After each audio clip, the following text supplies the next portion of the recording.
Hello friends, ओम श्री गणेशाय नमः।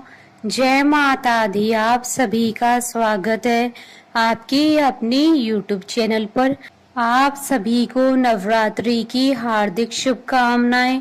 आज हम नवरात्रि के तीसरे दिन पर दुर्गा सप्तशती पाठ की चौथे और पांचवें अध्याय को प्रस्तुत कर रहे हैं।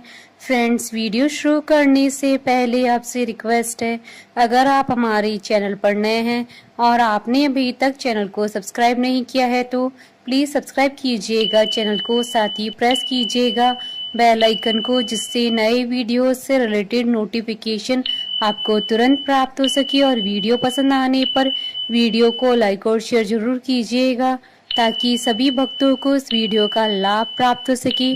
और कमेंट बॉक्स में जय माता दी जरूर लिखिएगा।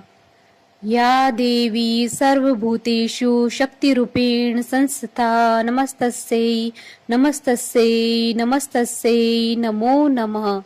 चतुर्थ अध्याय प्रारंभ। इंद्रादि देवताओं द्वारा देवी की स्तुति।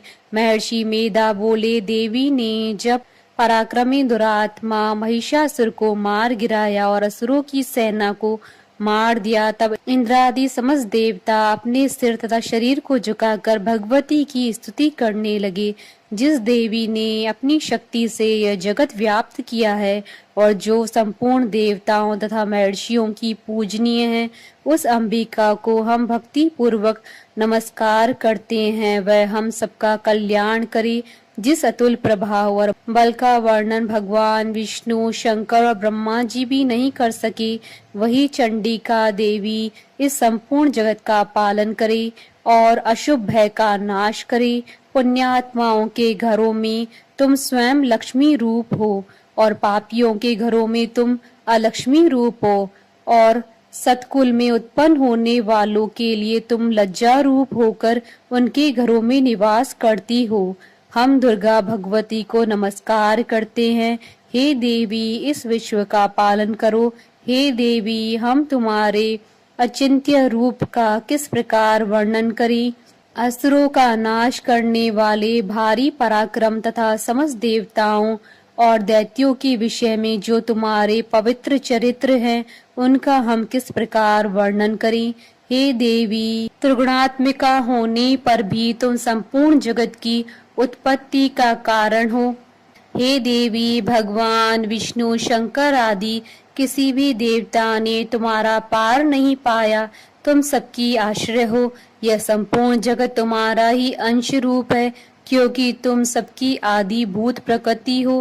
हे देवी, तुम्हारे जिस नाम के उच्चारण से संपूर्ण यज्ञों में सब देवता तृप्ति लाभ करते हैं, वह स्वाहा भी तुम्ही हो। इसके अतिरिक्त तुम पितरों की तृप्ति का कारण हो, इसलिए सब आपको स्वधा कहते हैं।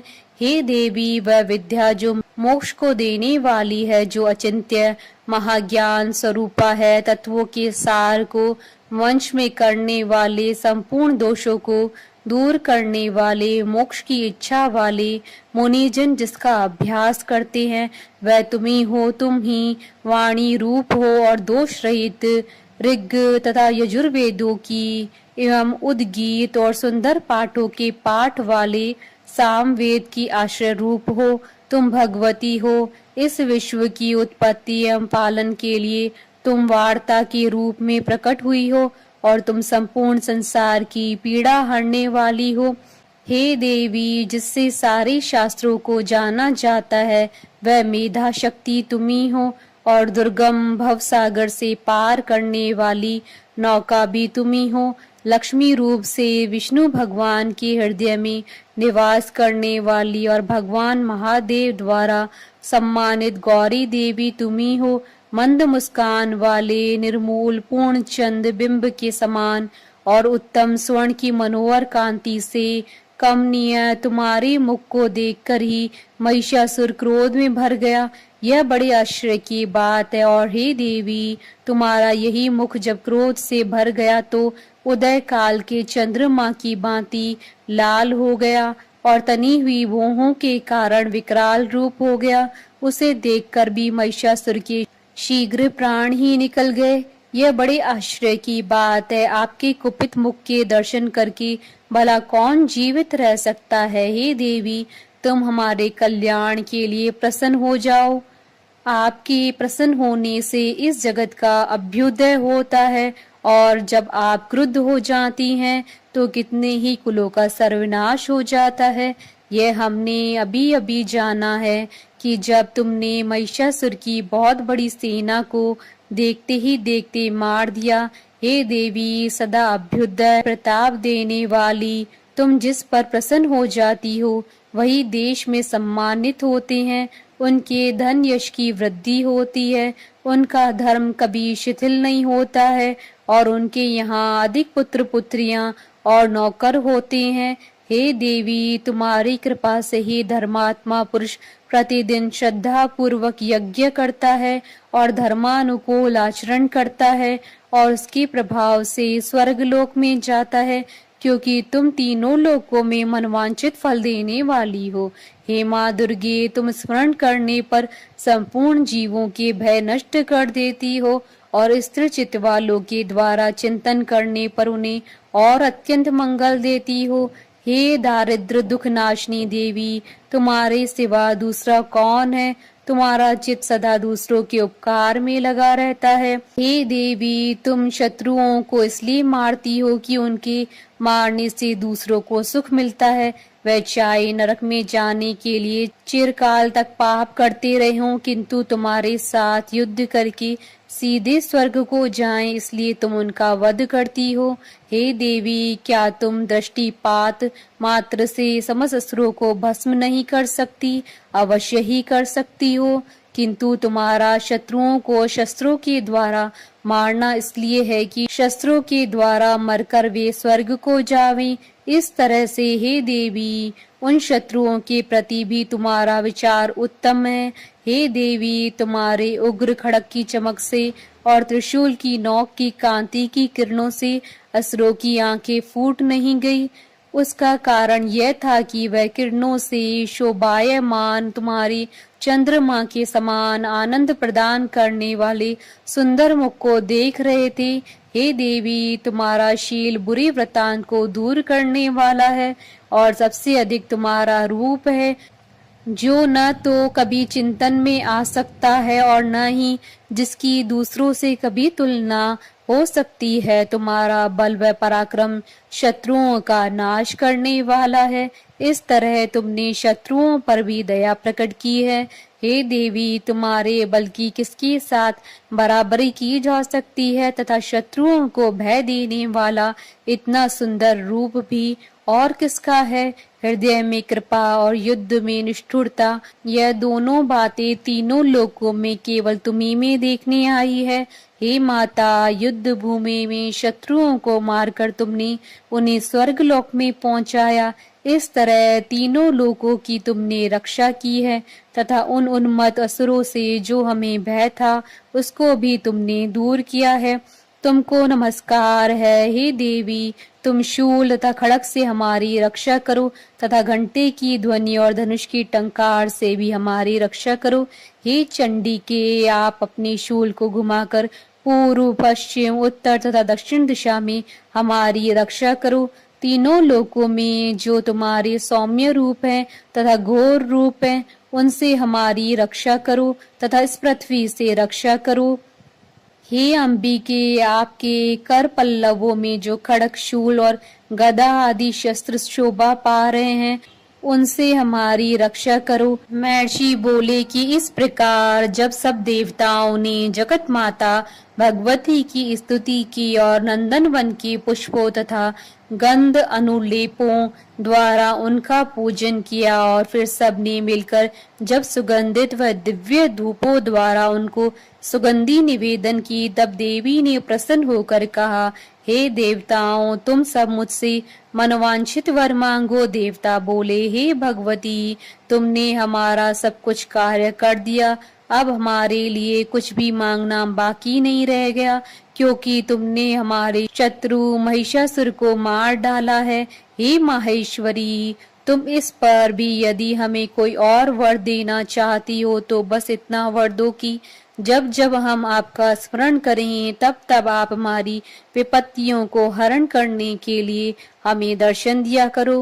हे अंबिके, जो कोई भी तुम्हारी स्तुति करे तुम उनको वित्त, समृद्धि और वैभव देने के साथ ही उनके धन और स्त्री आदि संपत्ति बढ़ावे और सदा हम पर प्रसन्न रहे। महर्षि बोले, हे राजन, देवताओं ने जब जगत के लिए तथा अपने लिए इस प्रकार प्रश्न किया तो बस तथास्तु कहकर देवी अंतर्ध्यान हो गई। हे भूप, जिस प्रकार तीनों लोगों का हित चाहने वाली यह भगवती देवताओं के शरीर से उत्पन्न हुई थी, वह सारा वृतांत मैंने तुमसे कह दिया। और इसके पश्चात दुष्ट असुरों तथा शुंभ निशुंभ का वध करने और सब लोगों की रक्षा करने के लिए जिस प्रकार गौरी देवी के शरीर से उत्पन्न हुई थी, वह सारा वृतांत मैं यथावत वर्णन करता हूँ। इति श्री दुर्गा सप्तशती पाठ का चतुर्थ अध्याय संपूर्ण हुआ। पांचवा अध्याय प्रारंभ। देवताओं द्वारा देवी की स्तुति। महर्षि मेधा ने कहा, पूर्व काल में शुंभ निशुंभ नामक असुरों ने अपने बल के मद से इंद्र का त्रिलोकी का राज्य और यज्ञों के भाग छीन लिए, और वह दोनों इसी प्रकार सूर्य, चंद्रमा, धर्मराज और वरुण के अधिकार भी छीन कर स्वयं ही उनका उपयोग करने लगे। वायु और अग्नि का कार्य भी वही करने लगे, और इसके पश्चात उन्होंने जिन देवताओं का राज्य छीना था उनको अपने अपने स्थान से निकाल दिया। इस तरह से अधिकार छीने हुए दैत्यों तथा दैत्यों द्वारा निकाले हुए देवता अपराजिता देवी का स्मरण करने लगे कि देवी ने हमको वर दिया था कि मैं तुम्हारी संपूर्ण विपत्तियों को नष्ट करके रक्षा करूंगी। ऐसा विचार कर सब देवता हिमालय पर गए और भगवती विष्णु माया की स्तुति करने लगे। देवताओं ने कहा, देवी को नमस्कार है, शिव को नमस्कार है, प्रकृति और भद्रा को नमस्कार है। हम लोग रौद्र, नित्या और गौरी को नमस्कार करते हैं। ज्योत्सनामयी, चंद्र रूपिणी व सुख रूपा देवी को निरंतर नमस्कार है। शरणागतों का कल्याण करने वाली वृद्धि और सिद्धि रूपा देवी को हम बार बार नमस्कार करते हैं। और नैत्रती राजाओं की लक्ष्मी तथा सवाणी को नमस्कार है। दुर्गा को दुर्ग स्थलों को पार करने वाली दुर्ग पारा को सारा, सर्वकारिणी ख्याति कृष्ण और धूम्र देवी को सदैव नमस्कार है। अत्यंत सौम्य तथा अत्यंत रौद्र रूपा को हम नमस्कार करते हैं, उन्हें हमारा बारंबार प्रणाम है। जगत की आधारभूत कृति देवी को बार बार नमस्कार करते हैं।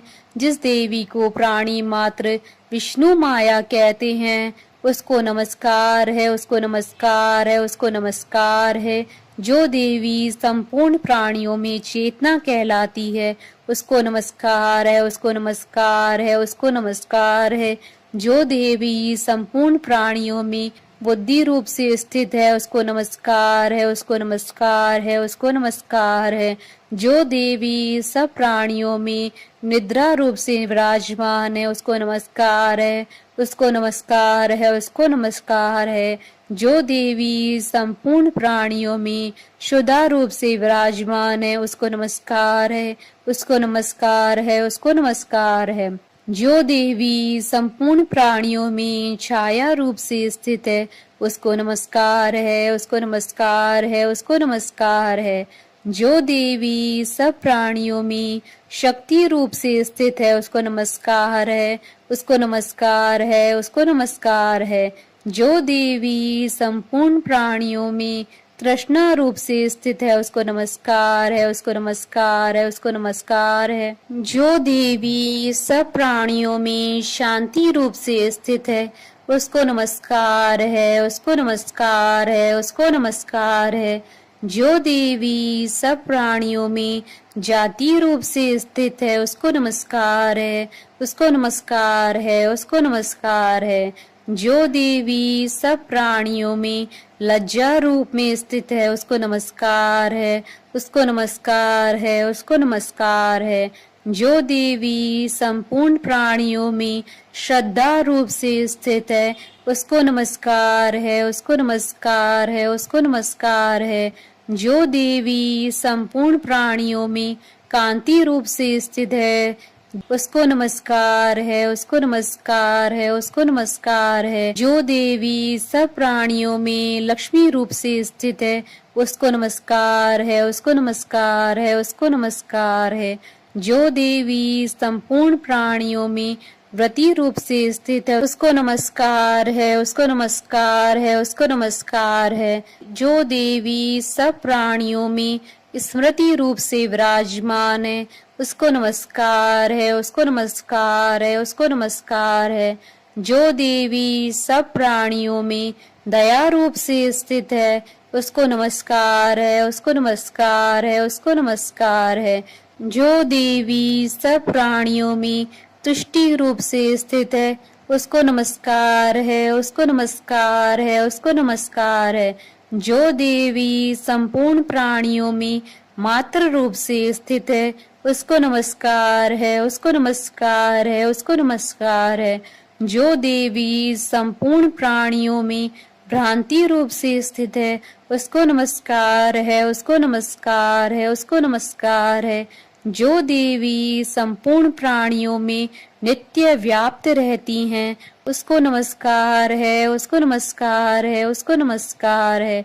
जो देवी चैतन्य रूप से इस संपूर्ण संसार को व्याप्त करके स्थित है, उसको नमस्कार है, उसको नमस्कार है, उसको नमस्कार है। पूर्व काल में देवताओं ने अपने अभीष्ट फल पाने के लिए जिसकी स्तुति की है और देवराज इंद्र ने बहुत दिनों तक जिसका सेवन किया है, वह कल्याण की साधना भूता ईश्वरी हमारा कल्याण और मंगल करे तथा सारी विपत्तियों को नष्ट कर डाले।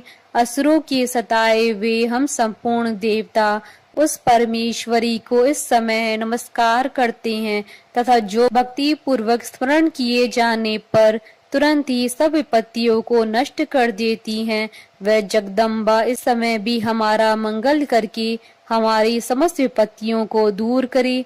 महर्षि मेधा ने कहा, हे राजन, इस प्रकार जब देवता स्तुति कर रहे थे तो उसी समय पार्वती देवी गंगा में स्नान करने के लिए आई।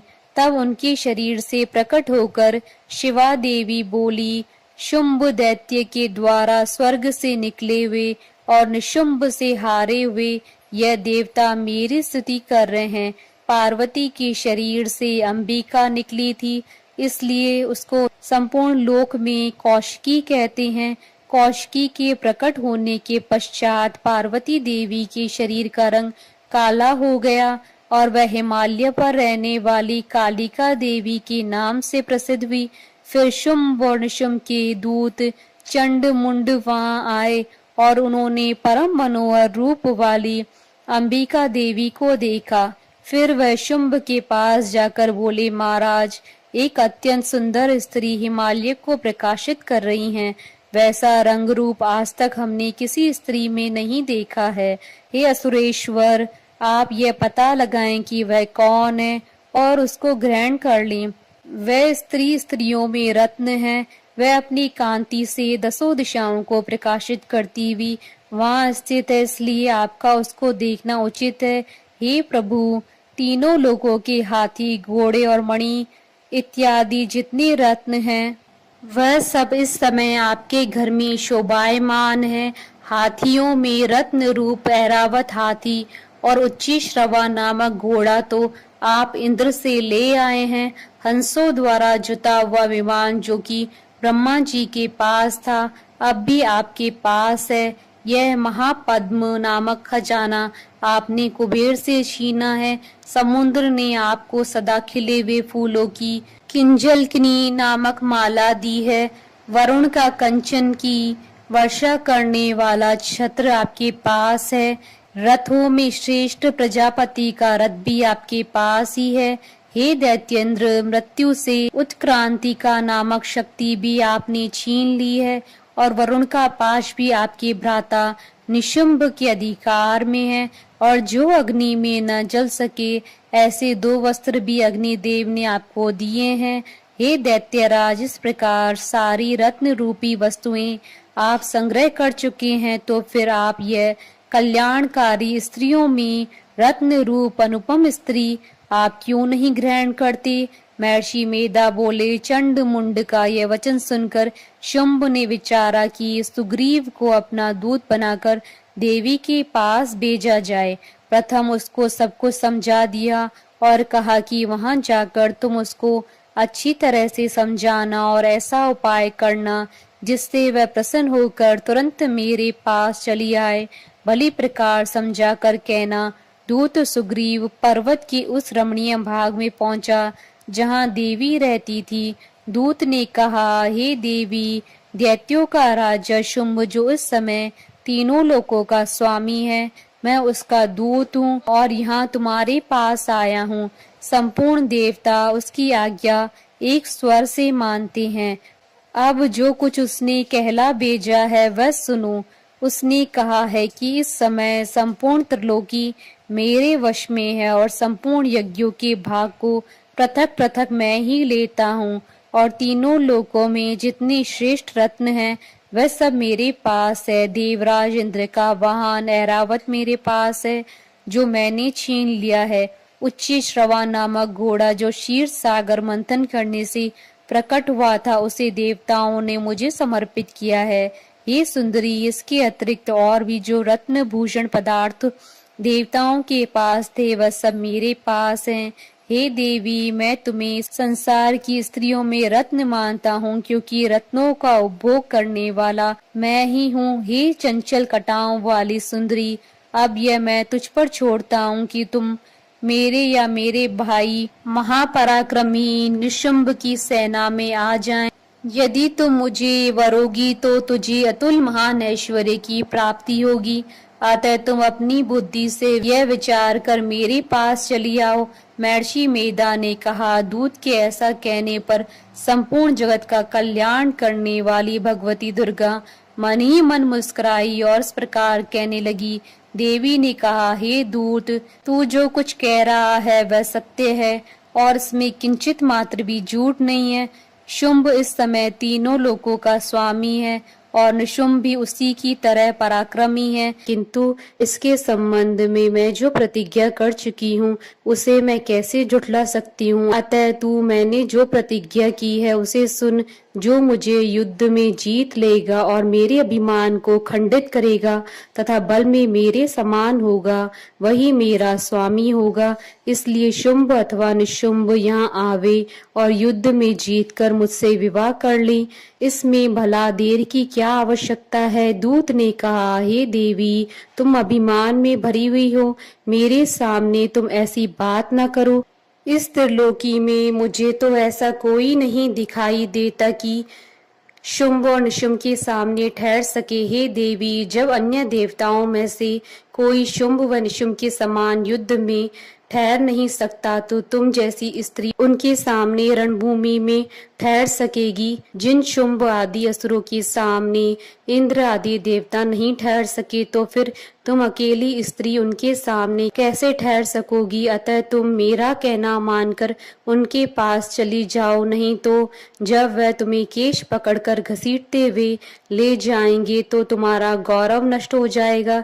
इसलिए मेरी बात मान लो। देवी ने कहा, जो कुछ तुमने कहा ठीक है।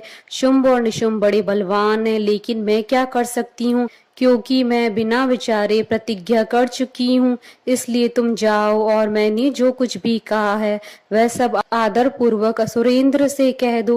इसके पश्चात वो जो उचित समझे। इति श्री दुर्गा सप्तशती पाठ का 5वां अध्याय संपूर्ण। जयकारा माँ माहिदा बोलिए सच्चे दरबार की जय। हमारे साथ इस वीडियो में अंत तक बने रहने के लिए आपका धन्यवाद। ओम श्री गणेशाय नमः। जय माता दी।